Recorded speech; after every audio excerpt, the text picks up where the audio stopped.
Back to news. అణచివేత దోపిడీలు ఉన్న చోట పోరాటం తప్పదు. అన్యాయం ఉన్న చోట ఆందోళన తప్పదు.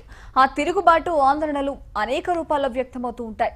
అది ఫ్రెంచ్ విప్లవం నుంచి చైనా విప్లవం దాకా చరిత్ర చాటి చెప్పింది.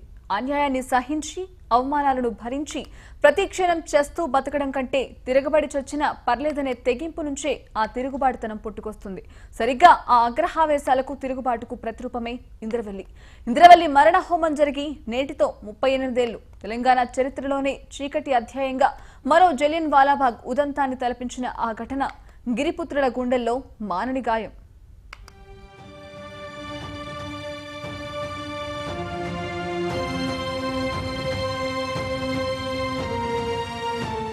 అది మరో జలియన్ వాలాబాగ్. 38 ఏళ్ల పీడకల. బుక్కెడు బువ్వ కోసం పడరాని పాట్లు పడుతూ ఉద్యమించారు అమాయక గిరిజనులు. కాకీల తూటాలకు పిట్టల్లా నేలరాలారు ఆదివాసీలు. పచ్చని అడవి ప్రాంతం మూలవాసుల నెత్తుటితో ఎర్రటి వనాన్ని తలపించింది. ఆ ఘటన స్వచ్ఛమైన వనజీవుల గుండెల్లో మానని గాయం. అదే ఇంద్రవెల్లి మారణ హోమం.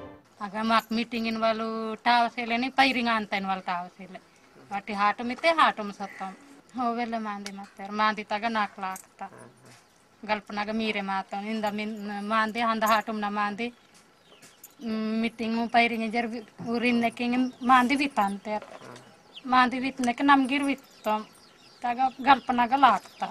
అడవుల్లో పుట్టి పెరిగిన గిరిజనులకు అటవీ ఉత్పత్తులే ఆధారం. అదే వారి సంపద. వనంలో లభించే పౌష్టికాహార ఉత్పత్తులను వస్తు మార్పిడి రూపంలో అటవీ అధికారులు, వ్యాపారులు చౌకగా కొనుగోలు చేసేవారు. గిన్నెడు మెర్రి పలుకులకు గిన్నెడు ఉప్పు ఇచ్చేవాళ్లు. వాటి విలువ తెలియని ఆడబిడ్డలు నిరంతరం దోపిడీకి గురయ్యేవారు. అదీకాక పోడు భూముల వ్యవసాయం పైన భూస్వాములదే పెత్తనం. దీంతో గిరిజనుల కష్టాన్ని మొత్తం అప్పనంగా దోచేశారు. ఇదంతా చూసి ఆదివాసీల గుండెలు రగిలినా ఎదురించే సాహసం చేసేవాళ్లు మాత్రం కాదు. సరిగ్గా ఆ సమయంలోనే అడవుల్లో వారికి అండగా అన్నలు పుట్టుకొచ్చారు. పెత్తనం, దోపిడీపై గిరిజనులను చైతన్యవంతులను చేశారు. అటవీ ఉత్పత్తుల విలువను తెలియజెప్పారు. పోడు వ్యవసాయం, భూములు అంతా కూడా ఆదివాసీలవేనని, ఆ హక్కులన్నీ వారికే దక్కాలని అడవి బిడ్డలు ఉద్యమించారు. అప్పటి నుంచి అటవీ ఉత్పత్తులకే తప్ప వస్తు మార్పిడి విధానం ఒప్పుకోమంటూ తెగేసి చెప్పారు. అధికారులు, దళారుల ఆగడాలను ఎదుర్కొని తొలిసారి తిరుగుబావుట ఎగురవేశారు.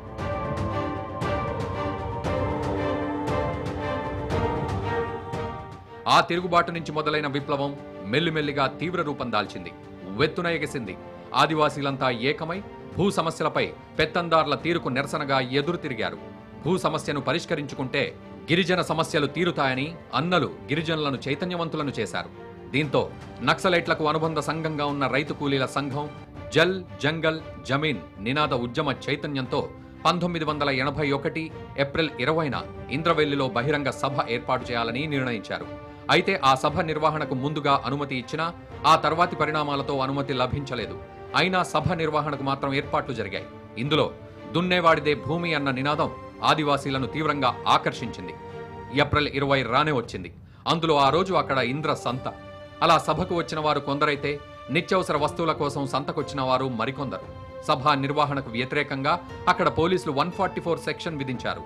అయితే ఇదంతా తెలియని ఆదివాసీలు ఉదయం 7 గంటల నుంచే యమికుంట, తోషం, ఖానాపూర్, హతిగుట్ట, తిప్పల నుంచే కాకుండా ఉట్నూరు, తిరియాని వంటి ప్రాంతాల నుంచి భారీ సంఖ్యలో ఇంద్రవెల్లికి చేరుకోసాగారు. దీంతో మధ్యాహ్నం 2 గంటలకే ఇంద్రవెల్లి మొత్తం ఆదివాసీలతో నిండిపోయింది. ఆత్మరక్షణ కోసం సాధారణంగా తమ వద్ద ఉండే కొడవలి, గొడ్డలి, బరిసెలను వెంట తెచ్చుకున్నారు. గిరిజన సంద్రంతో పోలీసుల గుండెల్లో దడ మొదలైంది. ఆ జనాన్ని టెర్రరిస్టులుగా భావిస్తూ పోలీసులు జులుం ప్రదర్శించారు. వారి వారి పనుల్లో నిమగ్నమైన మూలవాసులపై ఒక్కసారిగా పోలీసులు దాడులు చేశారు. లాఠీలతో కొడుతూ బాష్పవాయు గోళాలు విసిరారు. పోలీస్ దాడుల్లో చాలా మంది అమాయక ప్రజలు గాయాల పాలయ్యారు. ఈ పరిణామాలతో సరిహద్దుల్లో యుద్ధానికి సైనికులు మోహరించినట్లు భీతావహ వాతావరణం కనపడింది అక్కడ. అలా సభ ప్రారంభానికి ముందే ఎటువంటి హెచ్చరికలు చేయకుండా పోలీసులు హఠాత్తుగా తూటాల వర్షం కురిపించారు. పారిపోతున్న వారిని మరీ వెంటాడి వేటాడి కాల్చి చంపారు. దీంతో పచ్చని చెట్లు గిరిజనుల రక్తంతో తడిసి ఎర్రగా మారాయి. అయితే ఈ అమానుష ఘటనలో 13 మంది ఆదివాసీలు మరణించగా 9 మంది మాత్రమే గాయపడినట్లు నాటి ప్రభుత్వం ప్రకటించింది. కానీ ఈ హేయమైన కాల్పుల్లో 60 మంది మరణించారు.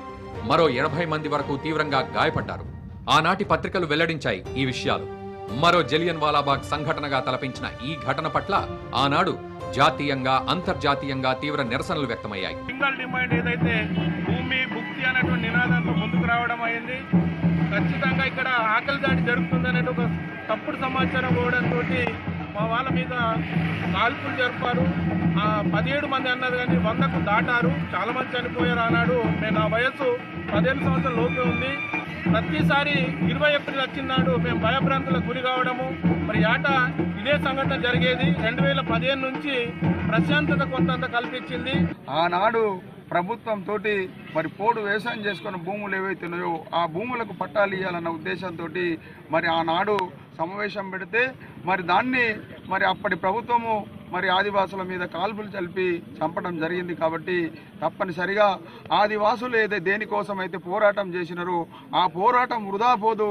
తప్పనిసరిగా వాళ్ళు ఏదైతే అనుకున్నారో దాన్ని సాధించే వరకు ఆదివాసీ హక్కుల పోరాట సమితి తురుందెబ్బ పోరాటం చేస్తూనే ఉంటుంది. అలా ఆదిలాబాద్ అడవి బిడ్డలపై ఇంద్రవెల్లి రేపిన గాయానికి సరిగ్గా నేటితో 38 ఏళ్లు. అల్లూరి మన్యం పోరాటం, కొమరం భీం జోడేఘాట్ తిరుగుబాటు, శ్రీకాకుళ రైతాంగ పోరాటం, తొలి తెలంగాణ ఉద్యమం, జగిత్యాల కార్మికుల జైత్రయాత్ర వంటి ఉద్యమాలు ఇంద్రవెల్లికి వారసత్వంగా నిలిచాయి. అయితే 3 దశాబ్దాల్లో జెండాలు మారాయి, రాజకీయ పార్టీల ఎజెండాలు మారాయి, పాలకులు మారారు. కానీ ఇప్పటికీ ఆదివాసీల జీవనంలో మాత్రం చీకట్లు తొలగిపోలేదు. వాళ్ల గుడిసెలు మారలేదు, జీవన స్థితిగతులు మారలేదు. గిరిజనుల అభివృద్ధి కోసం వేల కోట్ల రూపాయలు కేటాయిస్తామని పాలకులు చెబుతున్నప్పటికీ ఆ మాటల మూటలు ఎటు పోతున్నాయో మాత్రం ప్రశ్నార్థకమే. నాటి కాలం నుంచి నేటి వరకు గిరిజనులు తమ సమస్యలపై అస్తిత్వ పోరాటం చెయ్యక తప్పడం లేదు. ఇప్పటికైనా ఆదివాసీల బతుకుల్లో వెలుగు నిండాలని ఆశిద్దాం.